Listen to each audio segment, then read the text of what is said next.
I'm Roxy, and this video is about teachers experiencing burnout. I'm Emilie, and we interviewed Penn State teachers on their perspective of burnout.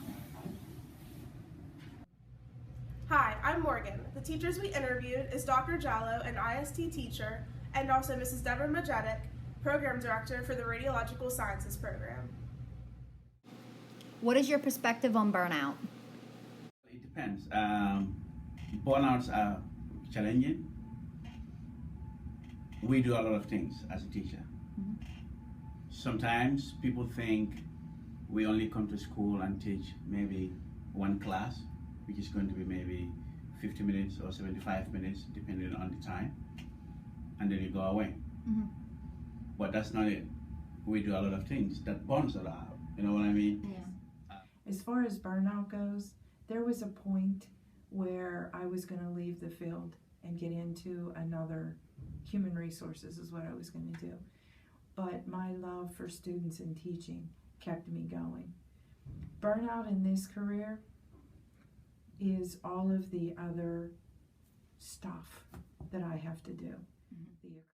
What are your key stressors in teaching?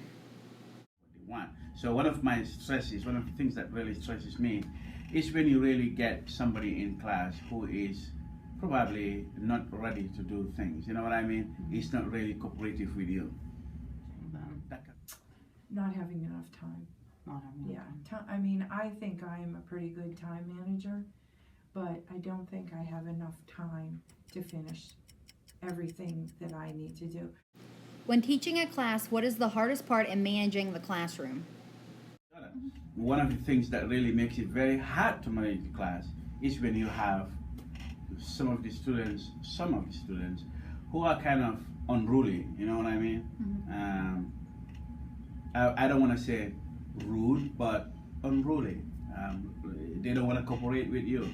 They are kind of interrupting the class, having their own small chitty chat around, you know. The apathetic attitude of students, because I put my heart and soul into teaching, and when I come into class and I see people slumped over, and I realize everyone's tired because you have to work and you have to go to class, and some people have families, but if you don't want to be here, don't come to class, because it just deflates the balloon. It drags everyone down. So. How is your life affected outside of teaching? I have many other things that I do outside of class, okay? Apart from having to prepare for class, you know what I mean, if I'm at home, apart from having to prepare for the classes, I have got some other personal things that I have to do, you know what I mean? I work pretty much 24 hours a day. So, you know, everyone thinks, oh, I'm going to be a teacher and I can just, especially in higher education, you can come and teach your classes and then go home, and people think, oh, that's such a lovely job to have. But if you take this seriously and you really want to teach your students, you're preparing all the time. Has burnout affected your health in any way? Yes, because I don't sleep a lot now. That's a major problem.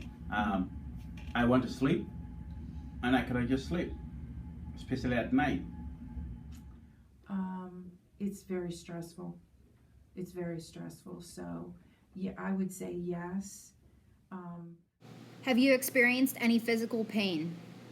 Physical pain, not necessarily, but probably maybe what I would call repetitive strain injuries. Repetitive strain injuries, like my eyes, are really affected, and that's all as a result of the burnout. You know what I mean? Yeah. I'm already. No, not really. Just tired. Have other aspects of your career affected your teaching, such as low wages, long hours, co-workers?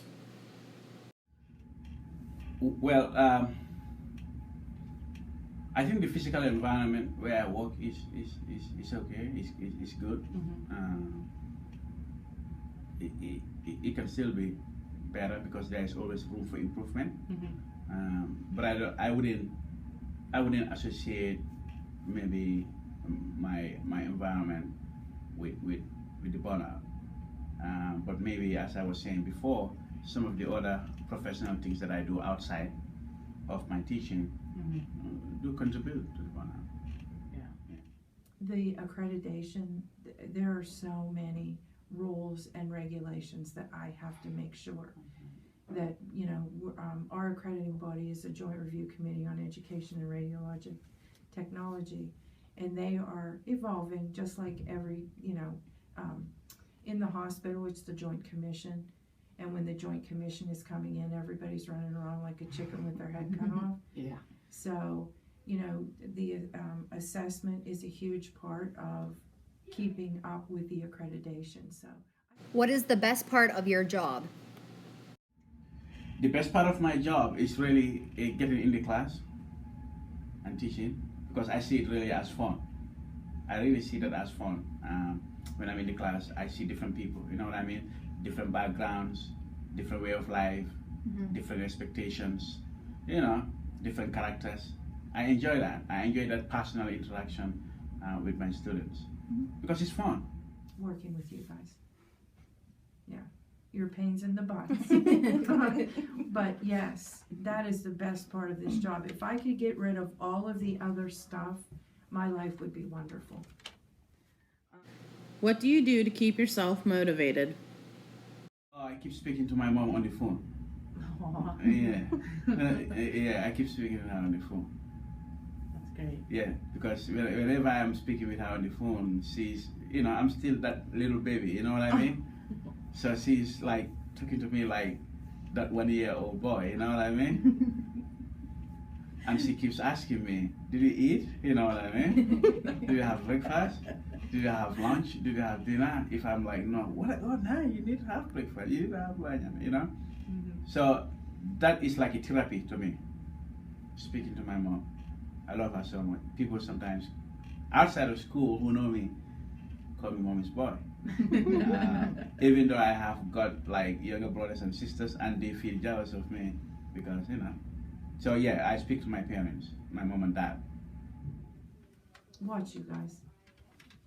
Yeah, every year when I come into orientation and you look like deers with your head in a headlight, and then look at the second years, how confident they are, and they get more and more confident as the program goes on. So yeah, that's what my total motivation is. Is there anything students could do to help prevent teacher burnout? Because most of the teacher burnouts, the contributions, you know what I mean? The sources of burnouts are from students, okay? Yes. So there are a lot. I'm not sure if I can really mention all of them, but some of them that can just come on top of my head is, number one, be cooperative with your teachers, you know what I mean? Work with them. See them as your friends, you know? Be prepared, pay attention, appreciate what your professor or instructor is doing, because it's not easy.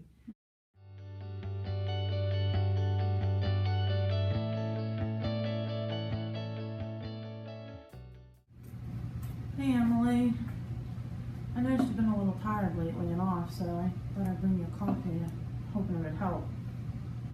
You know, I got all this stuff to do. It feels like I can get nowhere, and it's just an ever-going circle. Well, is there anything that I can do to help you?